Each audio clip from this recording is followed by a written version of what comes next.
Ассаламу алейкум туғандар. Москва шаарында жакшы автосервис издеген болсоңуздар, мен азыр Нагорная метросу Ремизова 18А адресинде турам. Мен сиздерге азыр экранга коюп коем, бул жакка кантип келиш керек экенин. Жана ошондой эле бул жерде эмне кызматтарды кылат десеңиздер, бул жерде моторист бар экен, коробканы жасайт экен, ходовщиктер бар экен, автоэлектриктер бар экен. Мисалга алсак, мотористтерди айта кетсек, мотордун болгон түрүн кылат экен, жана ошондой эле замена масла бар экен. Замена масланы айта кетсек, бул жерде өзүңөр көрүп тургандай мондай бачоктор да бар экен, корейский бар экен, германский бар экен. Баасын айта кетсем, баасы мисалга алсак эконом класска 3,5 миң рубль болот экен. Анын ичине масляный фильтр жана ошондой эле работасы кирет экен, кызматы. Ходовщиктерди айта кете турган болсок, ходовщиктер ходовойдун болгон түрүн кылат экен. Запчасттары бар экен, колодкалар мисалга алсак, амортизатор ошондой эле. Эгер силерге запчасть керек боло турган болсо, бул жака чалып, вин кодун жөндөсөңөр, силерге заказ кылып берет. Машинанын болгон түрүн кылат. Мынакей портер турат, бул жерде портерди да кылат экен. Автоэлектрикти айта кете турган болсок, опытный автоэлектрик бар экен. Машинанын ичине подсветка коет экен, жана ошондой эле фараны кылат экен. Фарага линза коюп берет экен. Опытный дейт, аябай жакшы. Так, анан туугандар, өзүңөр көргөндөй эле бул жак сервис кенен экен. Бул жака мисалга алсак, шиномонтажда бар экен. Дөңгөлөктөрдү келип бул жака хранение таштап кетсеңер болот экен.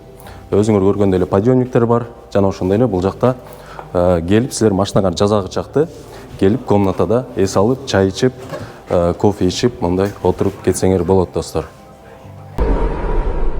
Ассаламу алейкум туугандар. Кандайсыздар? Ден соолук, иштер жакшыбы? Бүгүн YouTube'да ачсам, YouTube'да аябай көп бардык блогерлер, орустардыкы деле жүрөт, бардыгы бойкот жөнүндө сүйлөп калышыптыр. Андай болду, мындай болду, тигиндей болду, бул күнөөлүү, тиги күнөөлүү деп. Мен ал жөнүндө сүйлөбөй эле коеюн. Мен ал нерсени заказ берип атат. Байкаган деле эмесмин башталганын. Бирок башталгандан кийин уккам. Ал нерсени колдойм деп да, колдобойм деп да айтпайм. Бирок ошо 2 күн бойкот болгон күнү жумушка чыккан жокмун. Өзүм иштерим менен 2 күн такыр иштеген жокмун. Бүгүн чыктым жумушка. Мен силерге лучше жумуш жөнүндө көрсөтүп берейин. Мурун кийин көрсөтүп жүргөндөй эле жумуш кандай болуп атат, жана ошондой эле жумуш убактысында, жумуш маалында кандай кызыктар болуп атат, такси тармагында эмне жаңылык болуп атат, ошол жөнүндө сүйлөп берейин. Биринчи заказым алдым, 8ден 12 мүнөт өттү. Хотя линияга чыкканыма уже почти 1 саат болоюн деп калды. 5-чи күн саат 6дан 12 мүнөт өттү. Бүгүнкү сменада эмне кызыктар болот, жумуш кандай болот, ошол жөнүндө алда көрсөтүп берем. Видеону айначан көрүп туруңуздар. Лайктан басып, комментарийден жазып, подписка кыла кетиңиздер. Кеттик анда. Так, туугандар, биринчи заказ 30 минута 2612 рубль менен келдим. Улица Космонавта Волкова деген жерге линиядан чыгып койдум. Азыр мага могу Волоколамское шоссега барыш керек болот. Бул кайсы жеринде эле? Где-то ушул жакта болуш керек эле. Бир братчиканын машинасы отолбой калыптыр. Аккумулятор отуруп калыптыр. Суук түшкөнгө аккумуляторлор кетип атат. Баягы мен дагы канча күн жүрдүм, бир 3-4 күн жүрдүм окшойт. Ошентип прикрывать этип оталдырып. Аккумулятор алайын десең, аккумулятор 16 миң, установкасы менен 17.800 рубль болду. 16.300 рубльга аккумулятор алдым. Анын установкасы 1,5 миң рубль экен. Ошо менен 17.800 рубльга аккумулятор алып салдым. Ошо брачка барып оталдырып коюп, анан дальше жумушту улантабыз. Достор, 1944 рубль 11 минутада алып келдим. Саат 10дон 26 минут өтүп кетти. Жанагы бойдон эми жумушту кайра баштадым. Жана брачканын машинасы өчүп калыптыр дедим эле, аны барып машинасын оталдырсак, дальше чай ичели болуп, чай ичип чыксак, машинасы неметпей калыптыр. Ручник кое бербей калыптыр. Машинаны өчүргөн ручникке түшөт эмеспи, автоматический. Андан келип отуруп, машинаны чай ичип чыгып кетели десек, ручниктен вообще кое бербей койду. До сих пор калды ошол жакта. 2 саат отурдук ошол жерде, вообще болбой койду. Азыр мастерлерди чакырып, ошол жерге келип жасап бермей болду.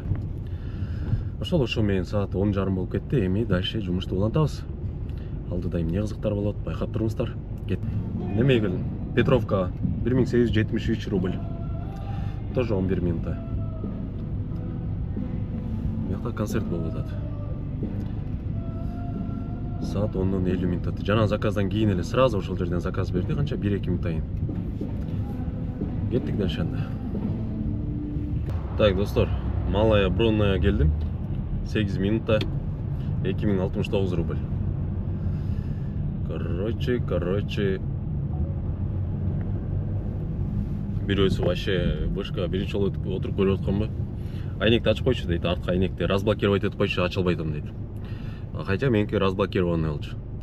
Андай там разблокированный эле турат го, ача бер десем.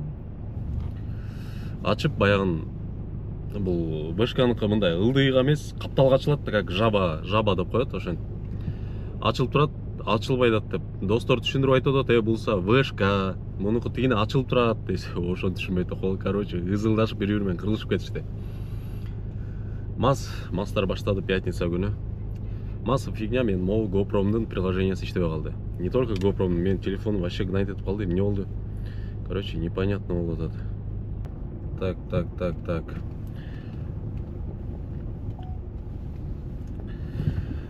Так, немеге келдим. Шмитовский проезд.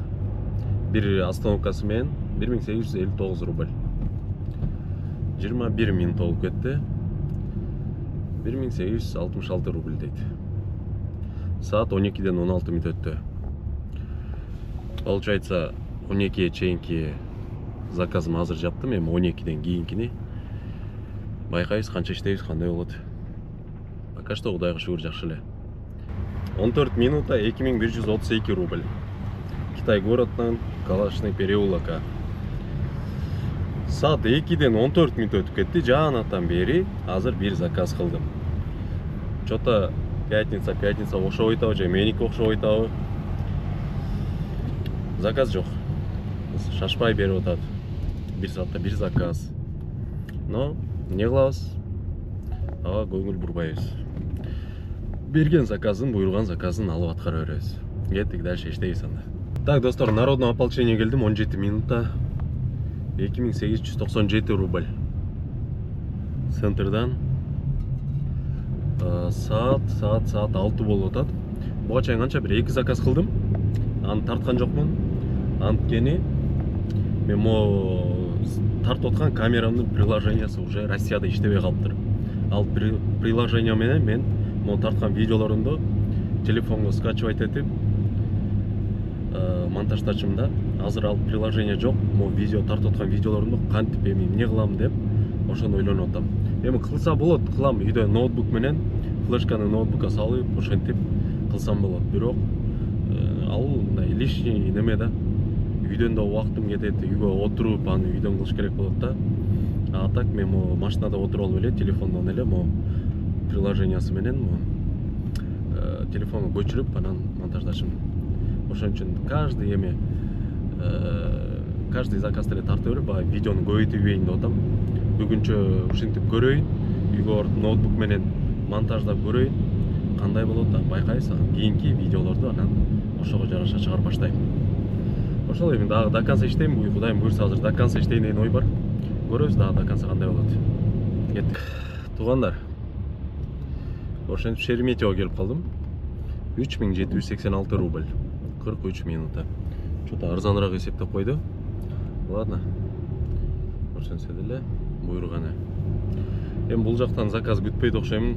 Лучше ылдый жакка барып, шаар жактан иштейин деп атам. Саат уже 9 болоюн деп калды. Кеттик анда. Так, достор.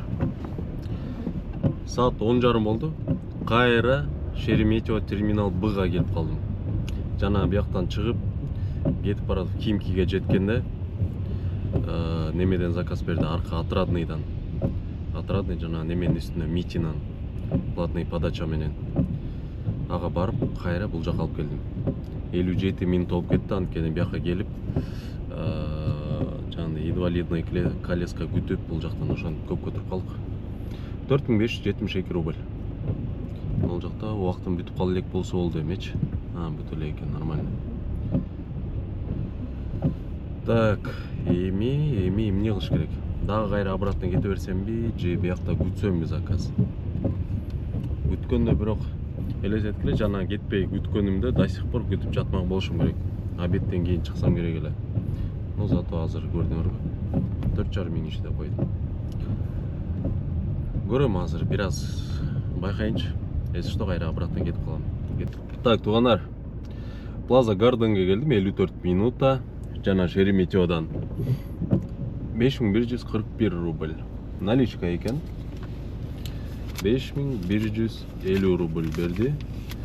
5000 окшойт. Ладно, окшош экен. Жумушту бүтүрдүм ушу менен достор.